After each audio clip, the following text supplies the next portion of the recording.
Is it fair to call this the bridge between the seen and the unseen? It could be, yes. So how do scientists even know to look for something that they cannot see? Well, after studying galaxies, they believe that there's a force much stronger than gravity, holding those galaxies and all the star systems within them together. A dark force. Now up and running, the experiment will last for several months. If successful, it could create an entirely new realm of physics as they begin the hunt for a side of reality hidden from view.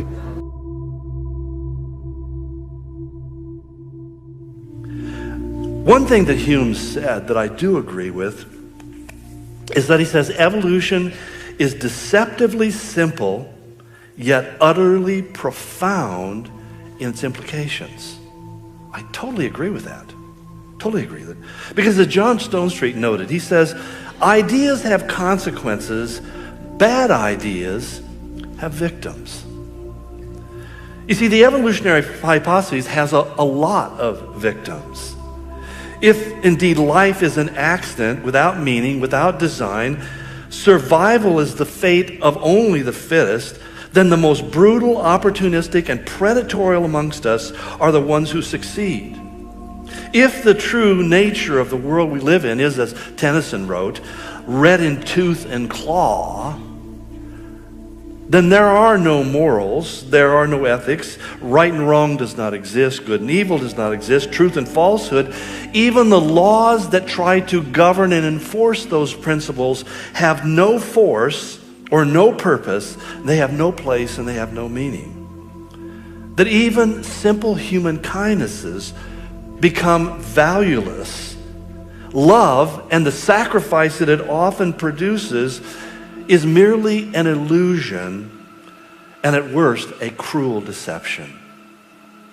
And you see, when you raise a generation of young people with this kind of tripe, as Hume notes, the implications are utterly profound. This is a headline from The Guardian in their particle physics section.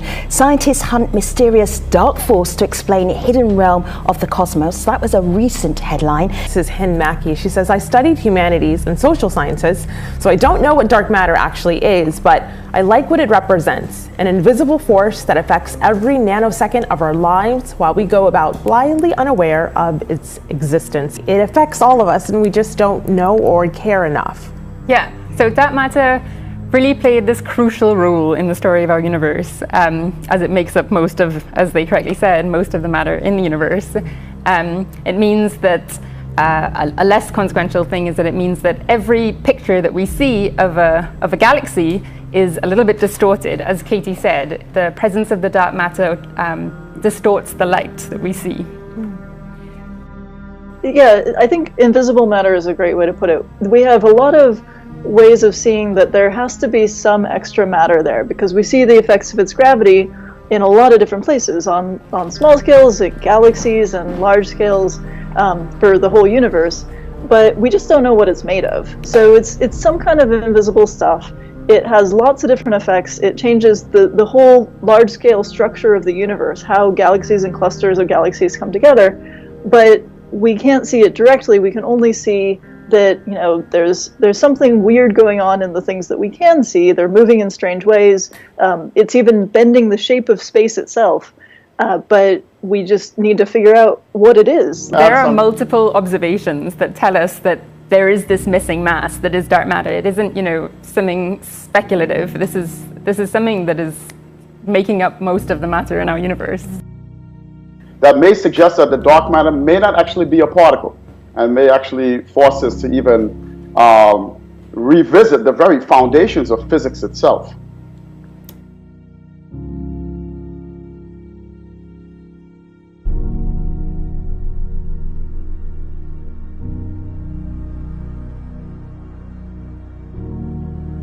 I want to begin by saying that something that everybody's in here is familiar with. We all know that when it comes to explaining the material universe of which we are a part of, that there are two basic competing views as to how it all came into existence.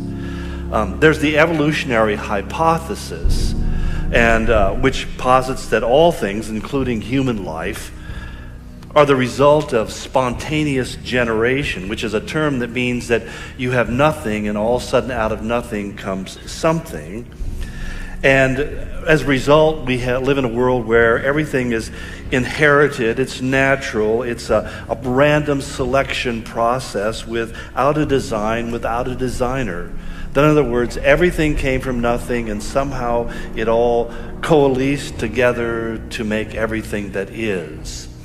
Now, there's so many problems with this view, and it's ironic because many times people don't like to address them, or they talk as if there aren't any problems. I mean, if you begin with the very fact of spontaneous generation, there's absolutely not a single example or evidence that we can point to anything being nothing and then suddenly spontaneously becoming something. People often ask questions like, well, where did God come from? Well, there's an even more important question. If you're an evolutionist, where did anything come from?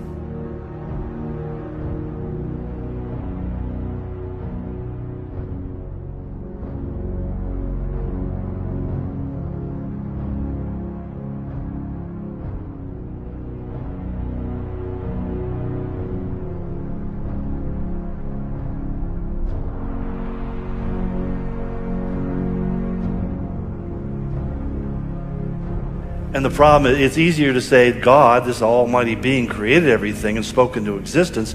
That's more plausible to say, well, there was nothing and then all of a sudden there was something. That's a huge, huge philosophical barrier, and that's why you find that evolutionists rarely want to have conversations about original causes.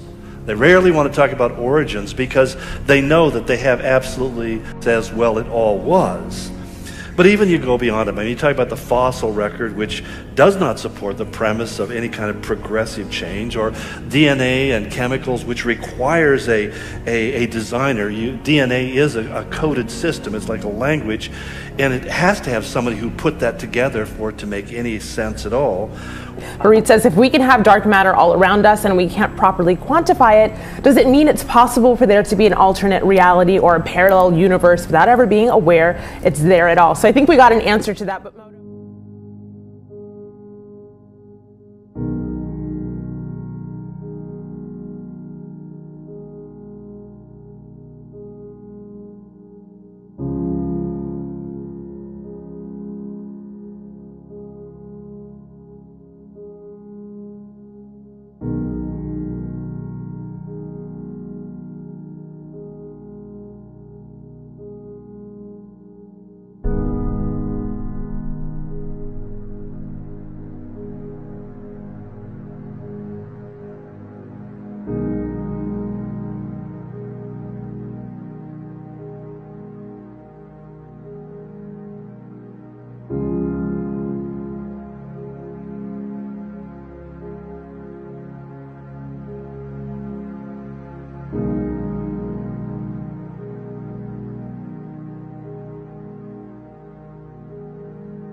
And within that the universe did not come into being through a Big Bang, which, I mean, the idea of a Big Bang has a number of problems, aside from the fact that there's no evidence of any great Big Bang. But I always ask the question, you know, where did the combustibles come from, first of all? Secondly, who lit the fuse? And thirdly, when is the last time you've seen an explosion create something? Usually it has the opposite effect, and it goes on and on from there with many, many other questions. But what often gets overlooked in this discussion or this scientific argument is the effect that these two diametrically opposed views have upon how we see ourselves and we see our place in the world. For example, if evolution is true, then according to Richard Dawkins, a well-known atheist and evolutionary biologist who wrote, amongst other things, the book called The God Delusion, he makes this amazing statement, very honest, very transparent. He says, life has no design, no purpose, no evil, and no good, nothing but blind, pitiless indifference. I mean, if you believe that the world that you live in is nothing but blind, pitiless indifference, and then you say, so have a nice day. You know, there's something inherently within us that kind of rejects that. It's like it's beyond being able to bear. In fact, but he's not alone. Pulitzer Prize winner Edward Hume, another Darwinian atheist, said, Darwin's brilliance, he wrote, was in seeing beyond the appearance of design and understanding the purposeless, merciless process of natural selection, and how it culled all but the most successful organisms from the tree of life, thereby creating the illusion that a master intellect had designed the world, but close inspection of the watch-like perfection of the honeybee's comb and the ant trails reveals that they are products of random, repetitive, unconscious behaviors, not conscious designs. Now, I don't know if you followed that, and you probably didn't, because it's the biggest pile of double-speak and gobbledygook I've ever heard in my life. He's basically saying we look at the universe and we see this incredible watch-like design. In other words, we look at the intricacy of a handmade watch with all of its parts and pieces, and we're amazed by the precision that brings all of that together to make it work so effectively. And we look at the universe and we see that same kind of amazing craftsmanship and purposeless, but on closer examination, we realize it's just an illusion. It's just an appearance. Actually, it's random chaos. And I don't say, how did you get there? I don't look at my watch and say, random chaos, obviously. I look at my watch and I have to conclude there was a watchmaker. And that's where we begin to realize that there is a way of trying to rationalize what you want, because what you're really working towards is not a scientific explanation, but rather a world view that allows you to do what you want, the way you want to do it. Now, in contrast to that, there is the other view, which is our view, or my view at least, the biblical view, that in Genesis 1 it says, in the beginning God created the heavens and the earth, and then verse 10 he goes on to say, and it was good. Two very important things to cite, because first of all, God created, and the God who created was a good God. He did it for good purposes. And basically this view posits that everything is a direct consequence of a divine design by a good and beneficent God whose purpose was to bless us and to benefit us by the graces and the goodnesses that he could show to us. But what the Bible tells us is that there was this creative moment when God said, let there be light. And what light is energy, that God released powerful energy that brought light and with it life into the universe as we know it. That he animated the matter which he had previously created to end up creating everything that we see around us. Talk about dark matter as if you're having coffee with a friend, and this is what she came up with. Dark matter is really a name we give as a proxy to indicate stuff that we don't know what it is, really. It's just to say there's something out there, we can't see it, but we can tell it's out there because of the effect it has on space and time around it. So it's gravitationally affecting the universe, but it's not visible to us. Some people think it should be called invisible matter because light passes right through it. It's literally invisible. It is not a scientific fact. In fact, Dr. Alfred Wilder-Smith, who had 4 earned doctorate degrees in the natural sciences and chemistry and biology and pharmacology and so forth, he simply wrote one time, he said, there is no such thing as an evolutionary science because evolution violates the most basic principle of science, that you have to have an empirical fact to begin your hypothesis with. And there is no empiricism here. It's all philosophy. It's all conjecture. It really comes down to how do we explain the universe without God? And they come up with a fairy tale, and people believe it because people say it's, people in white coats and mortarboard hats say this is the way it is. And don't you dare question it. Don't you dare say it's not true. And yet what it does is, it creates a world where violence becomes not only justified, but even necessary in the minds of too many people. So as we look at our world, we say, how is it that the violence just seems to be increasing? How is it so many young people are so disconnected and disengaged and so depressed and so anxious and so feel like purposelessness and meaninglessness in their life? And you sit there and go, how could they not? If you are raised from the cradle to believe that life has no purpose, it has no meaning, there is no design, it's just a random collision of various molecules and atoms that coalesce to create something or other, and that we're just halfway step, and when we die, we just go off the scene, when we realize that we are not the fittest, we are not the brightest, we are not the strongest, we're just one of the herd to be culled out over time, how can you not become depressed, become depraved?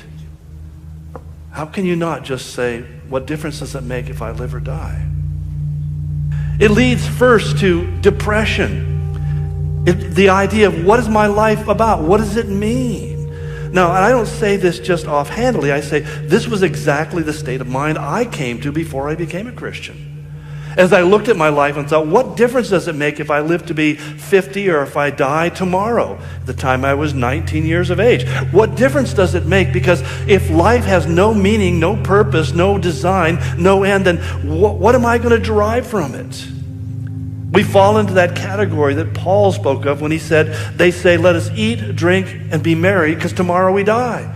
So that you either try to just keep yourself entertained and amused to death so you don't have to ever think about what's going on in the world, or else when you do think of it, you fall into such a meaningless depression of despondency that what happens is you end up wanting to just be dead. And that's really what happens. That first it begins with a depression, then it's followed with a certain depravity that as human behavior sinks into the most common denominator, which is simply the blatant, unabashed pursuit of personal happiness at the expense of everyone else. Like Dylan Klebold, who went into Columbine High School and shot up a bunch of his classmates. And in his journal, he just simply said, I am God, what I say goes, and if you don't like it, you die. Which, if you read his writings, is perfectly consistent with a nihilistic mindset that developed based upon the idea of evolutionary hypothesis. You see, the Bible creates a powerful contrast. Basically, its explanation of our existence is equally profound, but in the totally opposite direction. What it says is that we are created specifically and uniquely by a good God who had in mind a good purpose. But we are also created for nobility. A noble purpose with a profound meaning. God has given each of us our unique place. When Paul speaks to the Corinthians about the body of Christ, and he says he's selected and chosen every one of us to fit precisely into that huge puzzle called the body of Christ, the church of Jesus Christ on the planet. And you are a piece that was made uniquely for that spot, and there is not another one in all the universe. If we believe that, suddenly life takes on a value and worth. Suddenly there's a purpose and a meaning and a destiny that we yearn to follow and to fulfill and seek. C.S. Lewis put it in his book, Weight of Glory, put it this way. He says, there are no ordinary people. You have never talked to a mere mortal. Then he says in contrast, nations, cultures, arts, civilizations, these are mortal. Why? Because they don't last. They will die with time. But it is the immortals whom we joke with, and we work with, and we marry, and snub, and exploit, because they are headed for either immortal horrors or everlasting splendors. Whether you go to heaven or hell, you are immortal. You are forever. There is no cessation of existence, only a dropping off of the carcass or the vehicle of the body, but the soul that is in you is created by God, and it is eternal. And the real challenge of life is, where will I spend that eternal? You see, every one of us has a need to feel productive, to feel like we're doing something. One of the reasons why I decided long ago that retirement in the imagined sense of the American dream, basically retire, play golf, and fish all day, was because I'm a terrible golfer and I don't like fish that much. But the simple fact is, I realize that a lot of those people die early because without a driving purpose behind your life, you're eventually going to fall into a depression and despair. We need to feel like we are making a difference, that we're contributing, that we're being productive with our life. So if you're an evolutionist and you say, well, I live a productive life, you don't know what you're talking about. You're living with a philosophical inconsistency that one day you'll have to confront and it will kill you. It's a sad thing because we live in an age where the gospel is its wings are being clipped. I guess the best way I could put it. We have more increasingly what's called the abbreviated gospel, so that more and more we find that churches want to talk about the things that people want to hear. We want to talk about how much God loves us and the wonderful plan he has for our life, the destiny he has prepared for us, and how special you are in his eyes, and all those sort of things. And we want to stay away from the other side, the darker side of things, where he says that if people reject him, they'll go to hell. If they behave in certain ways or follow certain lifestyles, they're not saved, they don't know God, and they also are going to hell. We don't want to do that. We want to kind of abbreviate it and clip the wings so it's something that's palatable and easy to deal with. We don't want to be troubled by those noisome things. And yet one of the things he says is, my Father's glorified in you bringing forth much fruit. And if you bring forth no fruit, he just simply clips that branch off. When he talks about you and I, and this is where I think we as Christians really get into fault, when we talk about hatred. We can, in our politically charged world, I mean, it's easy to become hateful or to be discordant or jealous and have fits of rage. Or I even think even as pastors, we can fall into a thing in the church of selfish ambition or dissensions and factions and envy, or drunkenness, orgies, and the like. Again, Paul says, I warn you, those who live like this will not inherit the kingdom of God. I read it again. I warn you, those who live like this. In other words, the defining characteristic of their lives are any of the above. They will not inherit the kingdom of God. And that's why you, in some people's efforts to be so loving to other people who don't know the Lord, I think you are loving them right into hell. Because you aren't praying for them, and you aren't speaking the truth into their life. You don't have to be mean, you don't have to be rude, you don't have to be disrespectful, but you do have to say, listen, friend, I love you and I care for you, and that's why I'm going to tell you the truth. That if you continue to live like this, it will take you to hell.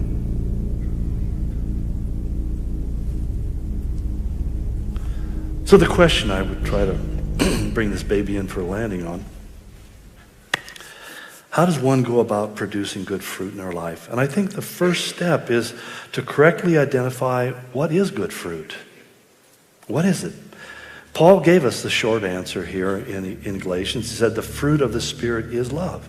As my pastor so often pointed out, it's fruit singular, is a singular. It's not the fruits are, the fruit is. It's one singular thing. It's love.